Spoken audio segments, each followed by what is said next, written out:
Gaston, South Carolina is a lonely little place.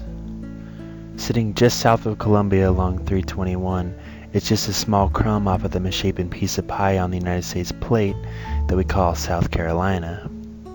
Its population has almost never gone over 2,000, and it is only 3.4 square miles across in all directions. It feels even lonelier when you come in from a place like Roanoke, Virginia.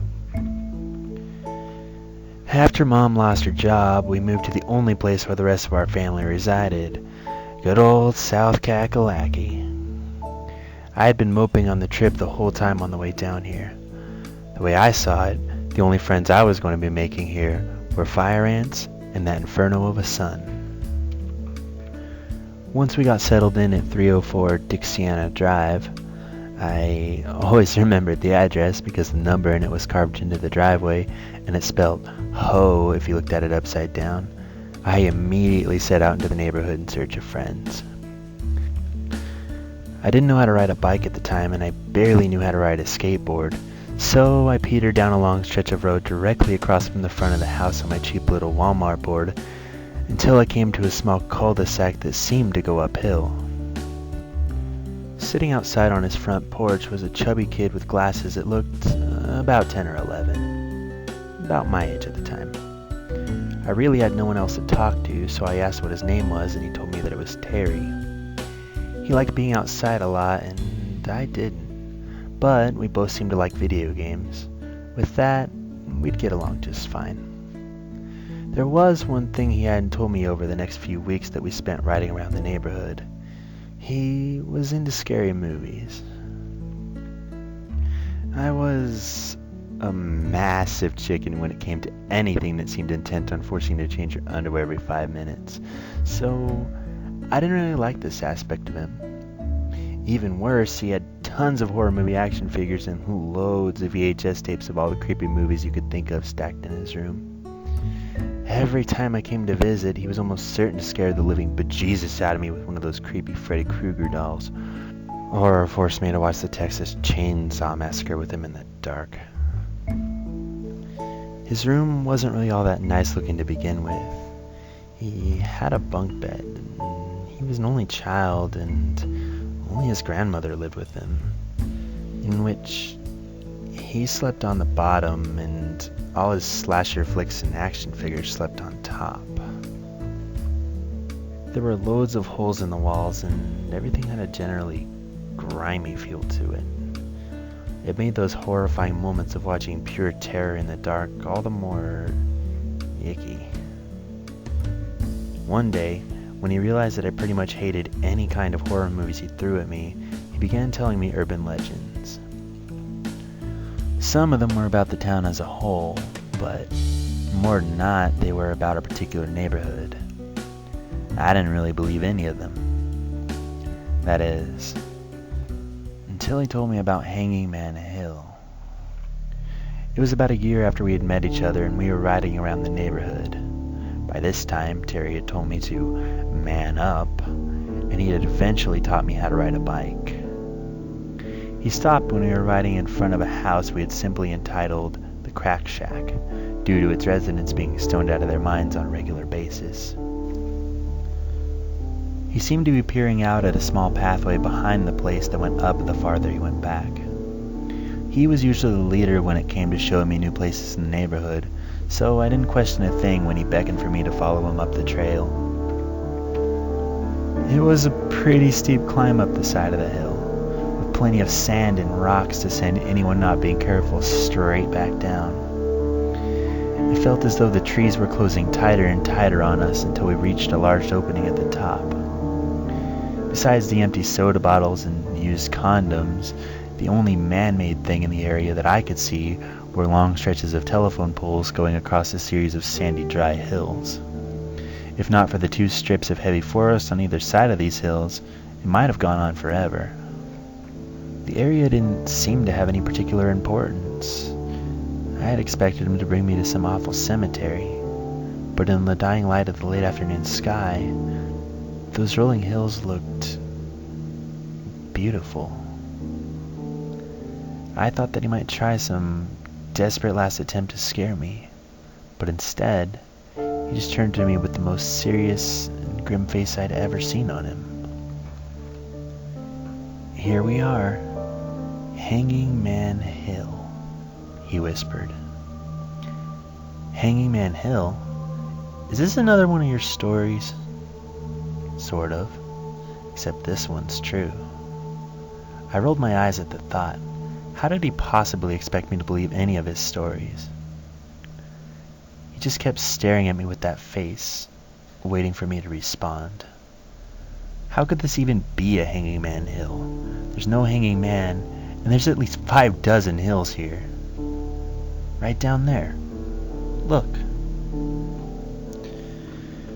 He pointed his finger toward the nearest telephone pole, sitting between the 2 closest hills to us. A small creek, no more than 5 feet across, ran between the 2 hills and went onward into that never-ending forest. There was no hanging man, but the pole itself seemed more ominous than the rest. "Roy Terren," he whispered. "Who?" "It wouldn't be a Hanging Man Hill without a hanging man, would it?" He bolted down the first hill on that blazing orange bike of his. I tried to keep up, but Walmart and sporting goods don't seem to mix. There was a faulty chain on my cheap dull red bike. The sticks from the surrounding trees had rooted themselves to the ground and were now snagging onto the dangling chain. With one mighty tug of a huge root on the bike, I was head over handlebars all the way to the bottom. I landed on my knees with a small sploosh sound as my legs hit the water. It couldn't have been more than a few inches deep. I almost called for help from Terry when I realized that he had stopped at the bottom just before I had tumbled to the creek alongside him. His head was peering upwards, looking straight at the top of that dark and shadowy looking telephone pole. "Little help?" I squeaked. Terry broke his gaze with the pole just long enough to wrench me from the creek and get me to my feet. After that, his stare continued to be fixed on seemingly nothing at the top of the pole for the longest time. "What is it, or who is it that you're looking for again?" I grumbled in frustration. I was going to be pretty pissed if he had taken me down here and all I had gotten out of the trip was a banged up knee.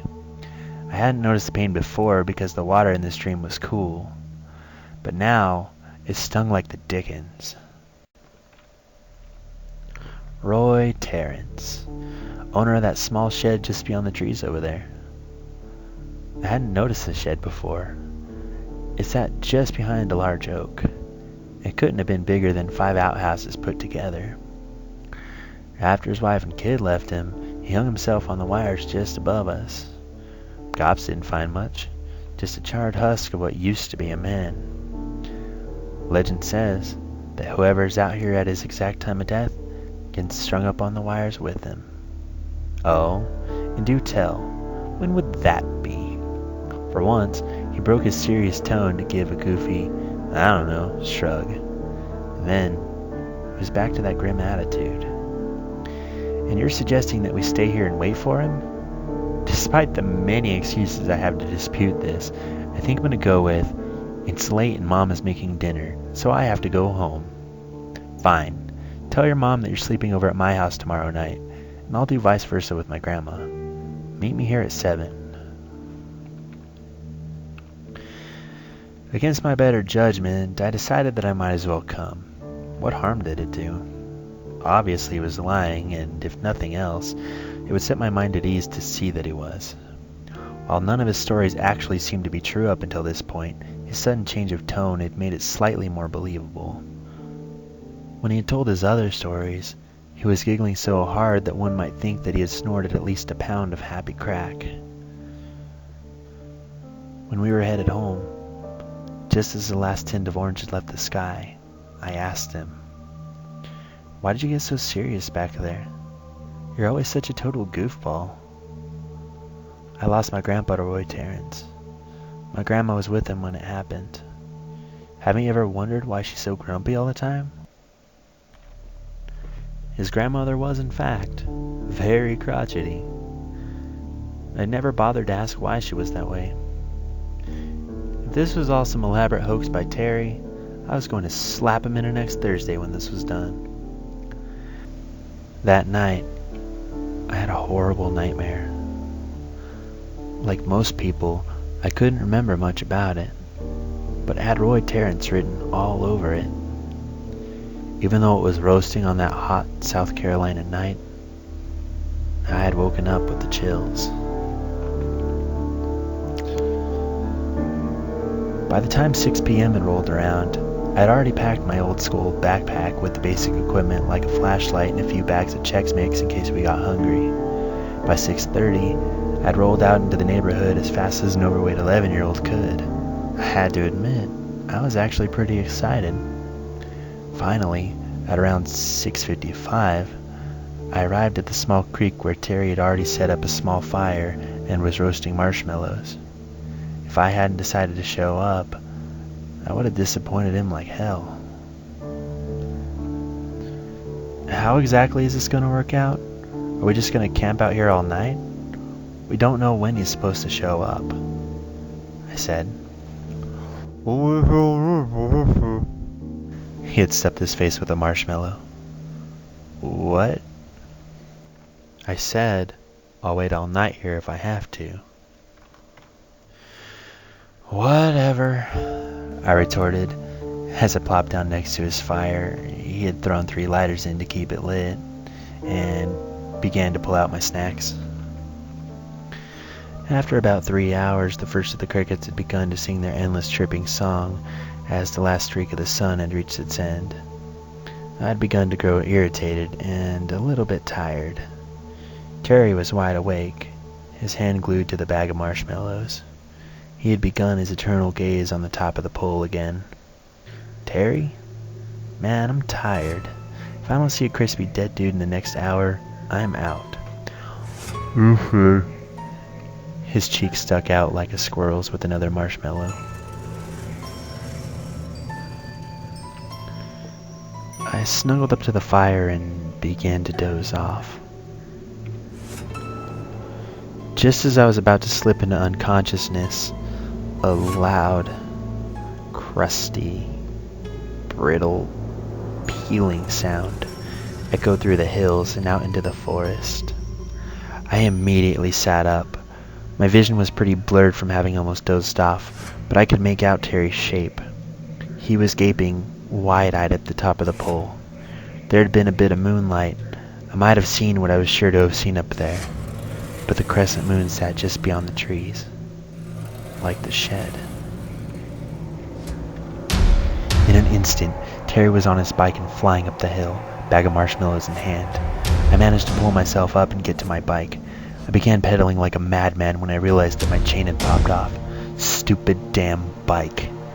With my eyes adjusting to the dark, I peered back at the top of the pole one more time before I bolted to the top of the hill. Roy Terren was not so much of a person as he was a sagging shape. His flesh, dark as the night, was clinging to his bones for dear life.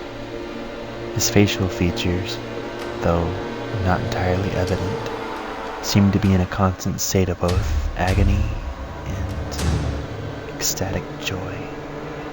And that eye, the one eye he had left deep in its socket, gazed upon me with absolute hatred and insatiable want. Just when it seemed that he was ready to climb off of that wire and come for me, the weak spine that had been holding his head to that molten pile of flesh and bones snapped, sending what was left of his skull tumbling into the fire Terry had started. It gave me one glowing, burning, satisfied grin before disintegrating into a wisp of ash.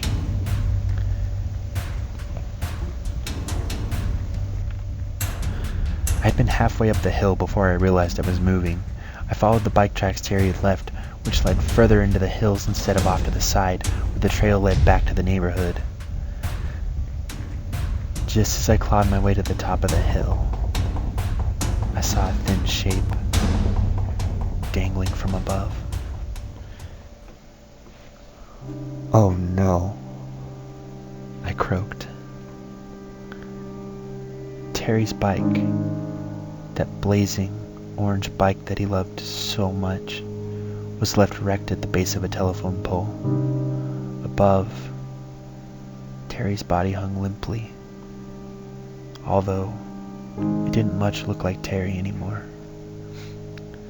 Terry hadn't been on the wires as long as Roy, which made it even worse. He was charred, but not entirely. His eyes bulged from his head in constant shock. What was left of his hair stood out on end, still smoking. The seemingly endless wires above entangled Terry's neck like a boa constrictor. Dangling from his scrawny, burnt little arm was a bag of marshmallows, melted to his hand from the heat. The police investigation hadn't dug up much. They had scoured all throughout the area and had not found any evidence that anyone was ever there. I begged them to search the telephone wires, but they continued to state that there was no evidence that anybody had even touched the wires. The search continued for 3 weeks. After police had finally given up, Terry's grandmother passed away. For those last few days, she hadn't said anything to anyone at all. She only sat and stared at the picture of her and her husband for the remainder of her life. After the house had been cleared out, the contents of Terry's room were offered to me.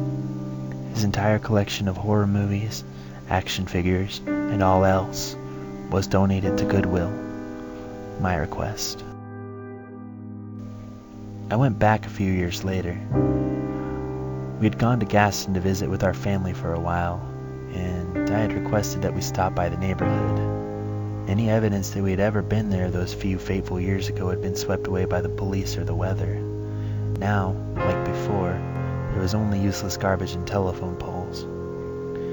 Just as I was getting ready to walk away, I caught a glimpse of something in the corner of my eye.